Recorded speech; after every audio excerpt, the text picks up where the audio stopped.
Assalamualaikum warahmatullahi wabarakatuh. Saya lanjutkan kembali untuk membahas tentang kemagnetan bagian yang kedua. Untuk bagian yang pertama kemarin kita sudah membahas tentang medan magnet, terutama pada kawat lurus. Sekarang yang berikutnya tentang medan magnet untuk kawat yang terakhir atau 3 kawat yang lain.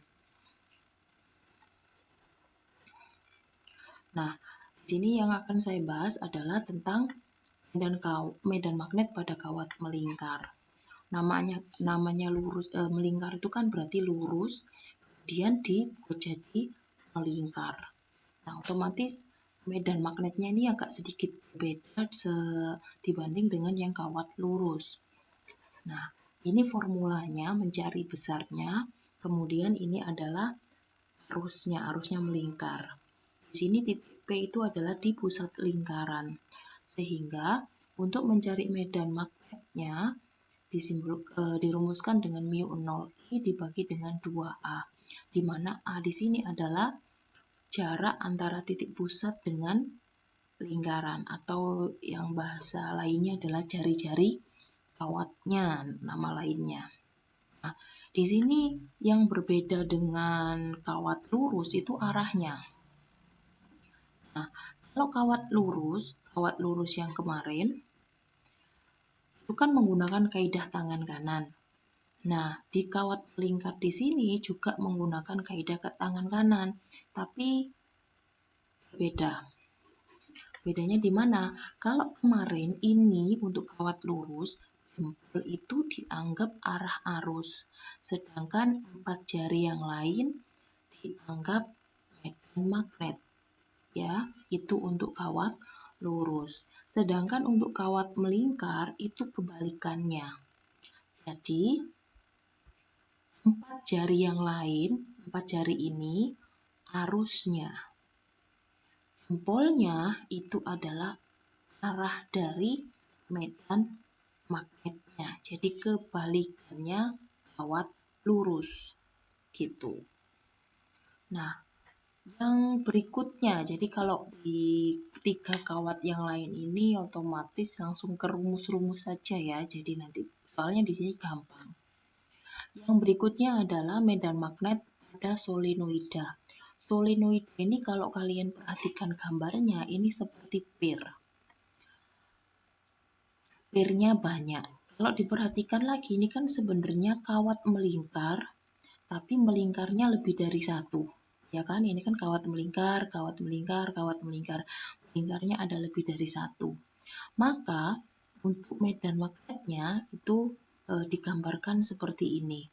Ini arah arusnya, jadi dia masuk, muternya seperti ini. Yang merah ini arah arusnya. Kemudian rumusnya tinggal di μ0 dikali I dikali N. I-nya itu adalah arus, N itu adalah jumlah kumparan. Di sini kumparannya berapa? Kalau contoh soal ini, maka kumparannya ada 1, 2, 3, 4, 5, 6, 7, 8, 9, 10, 11, 12, 13, 14, 15. Jadi ada 15 kumparan. Untuk arah arusnya, untuk arah medan magnetnya sama seperti kawat melingkar. Ya, jadi 4 jari dianggap arah arus, jempolnya adalah medan magnet atau B-nya. Untuk yang terakhir, medan magnet pada toroida.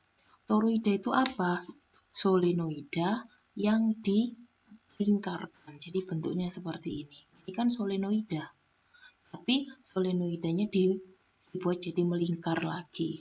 Nah, ini bentuknya seperti ini gambaran medan magnetnya. Sehingga rumus kawat medan magnet pada toroida simbolnya seperti ini. Rumusnya seperti ini. Hampir mirip, di mana A itu adalah jari-jari. Jari-jarinya toroida. Ini saya langsung masuk ke contoh soal. Tentukan besar dan arah medan magnet pada titik P, di mana arusnya 6 ampere, jari-jarinya adalah 2 cm, sehingga di konversi dalam meter. Maka sesuai dengan rumusnya medan magnet pada kawat melingkar seperti ini, dicari sehingga besar medan magnetnya adalah 6pi dikali 10 pangkat min 5 Tesla. Pi-nya di sini boleh kalian ganti jadi 3,14 atau dibiarkan saja seperti ini juga boleh. Nah, sekarang arahnya. Berdasarkan aturan yang sebelumnya, bahwa untuk kawat melingkar itu kebalikannya dari kawat lurus. Jadi, untuk soal ini, B-nya atau medan magnetnya arahnya ke cross. Nah, sekarang contoh soal yang kedua. Kalau diperhatikan contoh soal ini, ada sebuah titik. Titik ini berada pada dua jenis kawat. Kawat yang pertama adalah lingkaran. Kawat yang kedua adalah kawat lurus. Maka dapat diartikan bahwa titik P dipengaruhi oleh kawat lingkar dan titik P dipengaruhi oleh kawat lurus. Sehingga untuk mencari berapakah besar medan magnet di titik P harus dicari satu-satu dulu. Yang pertama saya nyarinya yang lingkaran dulu. Nah, ini diperhatikan lingkarannya di sini kan cuma setengah lingkaran, ya kan?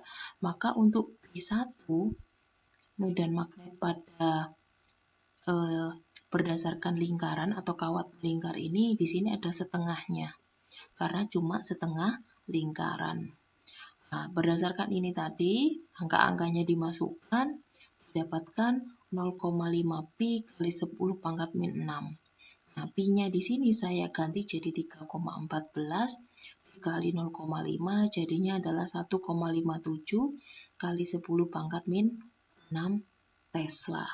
Berdasarkan aturan tangan kanan, arahnya adalah cross.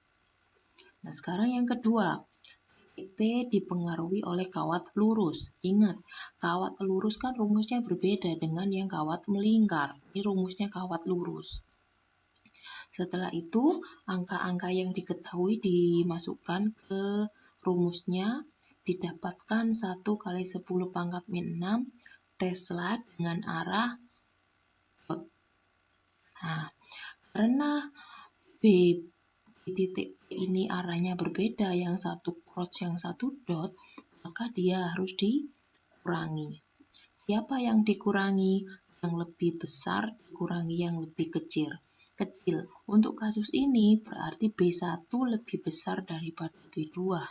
Sehingga 1,57 kali 10 pangkat min 6 dikurangi 1 kali 10 pangkat min 6. Sehingga didapatkan ini, biar angkanya bagus, ya, komanya ini saya mundur ke belakang 1 sehingga di sini pangkatnya min 7 Tesla. Arahnya kemana? Arahnya tetap cross, sama dengan P1. Nah, ini sudah selesai untuk medan magnet. Akan dilanjutkan ke bagian yang ketiga, membahas tentang gaya magnet atau gaya Lorentz. Terima kasih. Assalamualaikum warahmatullahi wabarakatuh.